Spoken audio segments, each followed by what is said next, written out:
Hola clase, esta noche vamos a conjugar. We're going to conjugate. Today we're only focusing on AR verbs. Okay clase, here are some examples of infinitives. Infinitive is a verb that hasn't yet been conjugated. So do you notice these endings? Here's an AR verb. Here's an ER verb. And here's an IR verb. AR verbs, ER verbs, and IR verbs all have different endings. And like I said, today we're only focusing on AR verbs. Por ejemplo, vamos a conjugar enseñar. Today we're going to conjugate the verb enseñar, which means to teach. Now remember how we made a six-pack for the subject pronouns? You again have to make that same six-pack. And remember how I said that the six-pack always have the pronouns placed in the same exact spot every single time? This is super important when we start conjugating because that means the yo conjugation will always go here. The tu conjugation will always go here. So, now that we have our six-pack drawn and we know where all of our subject pronouns are placed, we can start conjugating. What you need to do for conjugating is you drop your AR ending. This gives you the root of your word, which is enseñ. I've gone ahead and I've already written in the root of my word in all 6 spots of the pronoun six-pack. Now let's start conjugating. Let's start with yo. For yo, you add an O to your root. So it's yo enseño, meaning I teach. Tú enseñas, meaning you teach. If you were talking to someone who's about at your status, to consider them a tú. Someone familiar. Él, ella, usted enseña. He teaches, she teaches, you teach, you formal teach. Nosotros enseñamos. Now we add amos to our root.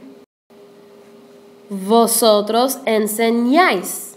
Make sure you have an accent on your A of enseñáis. Y'all teach.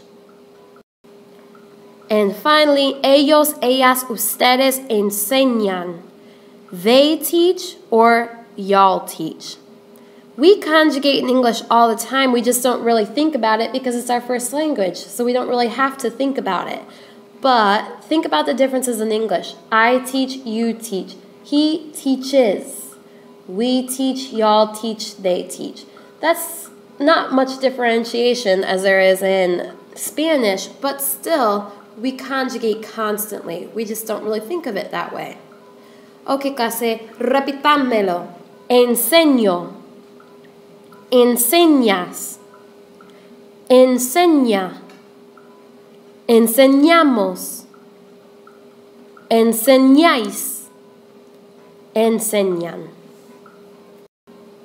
Por ejemplo, Señorita Snap enseña la clase.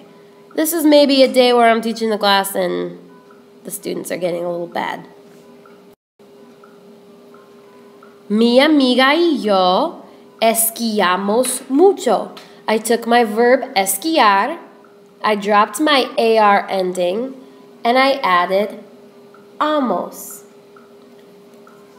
for we ski a lot. This is why it was so important that we first learn about subject pronouns, because now we know that mi amiga y yo makes nosotros, or nosotras in my case since I'm a chica. So that's how I knew to conjugate esquiar for nosotros. Now clase, unlike English, you actually don't have to use the subject pronouns. Because look at our subject pronoun and then look at our ending. Yo enseño. As you can see, I only add an O in the yo form. So I could never say ellos enseño. So that's why in Spanish sometimes we drop our subjects, and I would just say, for instance, if I'm talking and I want to say I teach Spanish, I could say enseño español instead of yo enseño español. Both are totally correct. They make the same amount of sense. One isn't more natural than the other. It's just kind of by preference. Sometimes it's also important to clarify. For instance, él enseña versus ella enseña. If I'm talking about a girl who's teaching and I'm saying she teaches, I might want to include the ella enseña instead of just plain saying enseña. Okay, clase, hasta mañana.